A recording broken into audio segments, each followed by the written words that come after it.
One.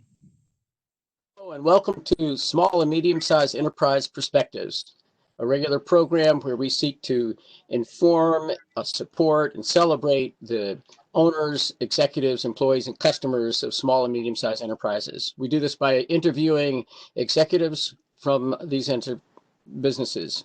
I'm Drew Harris, professor of management at Central Connecticut State University. I'm joined with Gustav Misra, our associate dean in the School of Business. And our special guest today is Ralph Mesite, the co-owner of Sonic Connecticut and Villa Capri. So Ralph, why don't you start off by telling us a little bit about your business? Sure. Sonic of Connecticut is a franchise all over the country. The big theme is roller skating to your car, bringing the food to your car. Hamburgers, hot dogs. We're known for ice cream, slushies. It's been around since the 50s. It's a great concept. We have with it since 2010. We have three Sonics currently. We have Wallingford, which was the first, then Manchester, and then Milford. Milford is a little different. It does have what's called the stalls as well as the other two locations, but it also has indoor seating as well. So it's a little different. That's kind of the new concept the last 2 or 3 years on all new Sonics being built in the country. They want to have indoor seating as well, is how they've been doing that. So this early part of our series, we're talking about the COVID-19 and what people are experiencing with that. So one of the questions we always ask is, when did you first become aware of it? In particular, when you become aware it was going to impact your business? Well, that's a good question. Back when we started hearing what happened with China and Europe, and then I heard Italy. Fortunately, I have a lot of relatives in Italy, so I actually made phone calls and asked them how they were doing, and things were totally shut down. And they were telling me what they were doing, what was going on, and I said, you know something, we all knew it was coming to the United States. So Sonic itself started giving us information. But fortunately, what we have already set up in our stores, which is Sonic's policy since we've known them, is there's a thing called 2020. They wash their hands every 20 minutes. You wash your hands, and we insist on gloves, even though Connecticut, if I'm not mistaken, is not a glove state, but we insist on gloves just so it's contamination. So we were probably a little ahead of the graph right now, but as soon as that started coming, we said, look, we could either close, we could do nothing, a little bit of business, or do really well. We had no clue what was coming. We decided to keep everybody working just in case. Sonic has been incredibly helpful in giving us, they have a crisis hotline, they have a crisis committee, which sort of helped us do what we do.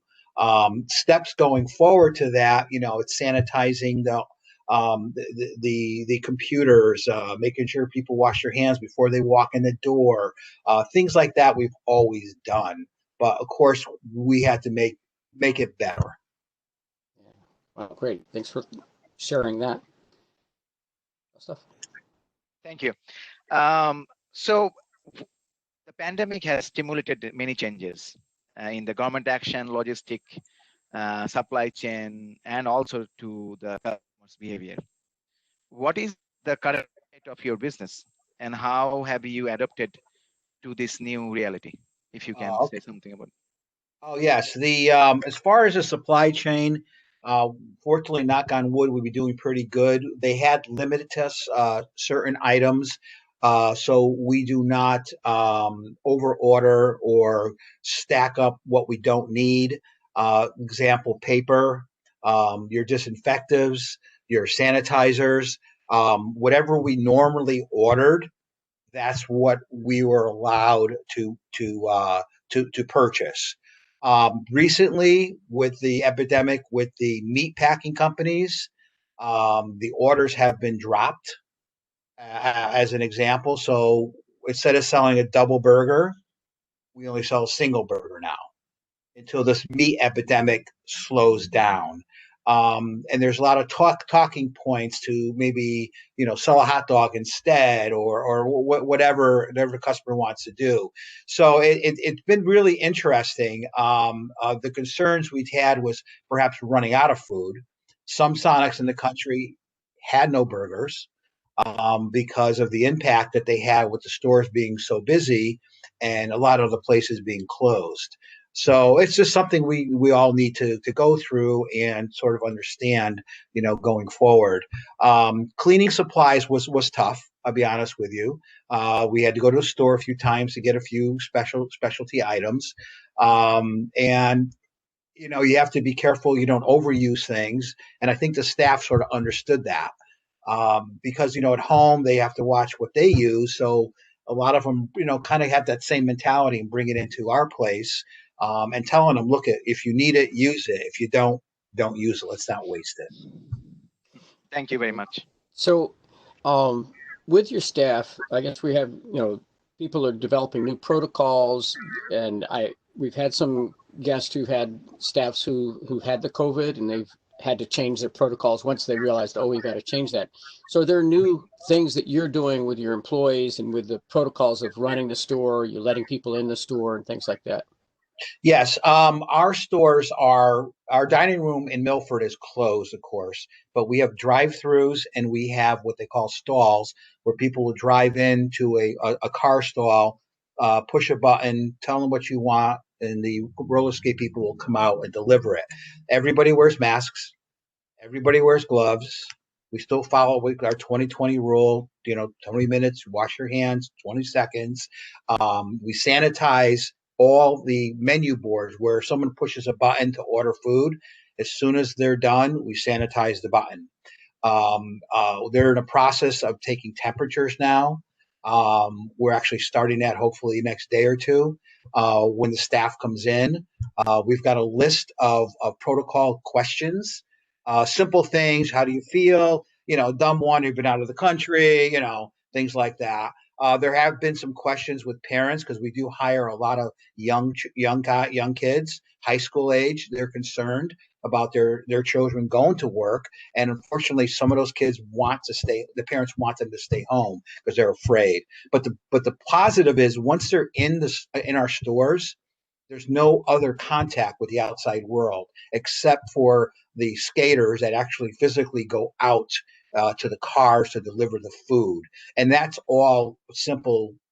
There's the bag, got gloves, and the contact is very, very minimal at this point. So in that way, it's kind of a plus factor for us. But again, it's scary. The staff is very scared, to be honest with you. I don't blame them. The media is really, they're doing what they need to do. Does put a little scare into us, and we try really hard to do it. But once they start working, it's like everything goes away, and everybody wears a mask, which is great. We gave them masks in the beginning. Sonic, we bought masks from Sonic. They have a certain type of mask they want people to wear, but they can make their own mask and so on. And if they need more, we supply them. We got gloves that we supply all the time, and we're really conscious about that right now. That's great. You may have already touched these couple of things, but I would like to just know a little bit of, as you know, that we are going to slowly reopening our economy. And what kind of opportunities and challenges that you think is going to come to us? I think the challenge is not just in our market, but in the industry itself. What I've been hearing is they want to eliminate seating indoors quite a bit, which I think is going to hurt a lot of restaurants. Like I said, we have an indoor seating. We have booths. Actually, we just finished remodeling the indoors, believe it or not, before this started happening. And I think I think people are going to be, when you walk into an indoor like us or McDonald's, they're going to be aware there's going to be lines. There's going to be, you need to wait your turn to get in. I just think it's just going to be normal, everyday knowledge to do this kind of thing. The business itself, I think once they open everything up, my gut is going to be everyone's going to get bombarded at the same time. Yeah. But I still think they're still going to keep their social distance. It seems like we all got re-educated. Will it be the same? I really don't think so. And my feeling, maybe a year from now, maybe 6 months from now, who knows? So do you see any fundamental changes in the industry upcoming? Definitely. They're right now they're contemplating over 20% of the restaurants closing. What I've been hearing with numbers throughout the industry. We just heard about one down in South Carolina, a place been there 25 years. They're closing. Very popular. Yeah. 2 3 months. People they need to survive, and it's sad, real sad. Thank you. Great. Thank you so much for being with us. It sounds like you had early detection both from Sonic and from your relatives in Italy. You already had Correct. policies that were very friendly. When we talked the other day, it sounded like some of your stores maybe are actually seeing increase in business recently because you're safe in the big scheme of things. And we see changes. Is there anything that you'd like to add and or say to our listeners about the situation we're in the future? Yeah, I would say stick with it. Stay with it if you can afford to do it. Things almost 100% sure things will come back. To what point I don't know, but I'm very confident that if we all work together in this epidemic and stay really safe, I really think we're going to move forward because people have to eat. You know, I mean, people are dying to Right. get out and sit down at a restaurant somewhere. Says, please bring me my food. I'm tired of cooking pasta and burgers and everything else. So it's a matter of like, okay, let's just get this done, you know, and that. So I really think things will get better, but I really think everybody, if you can, like repeat myself, is stay with it. As soon as you open, you know, get to market it, do what you got to do, and do the best you can. Well, thank you very, very much, Ralph. It's a very pleasure of talking to you, and I think there's a lot of good information for viewers. With that, we're going to conclude this series today. And if you guys like to contact with Ralph, his email address on the left-hand side of the screen.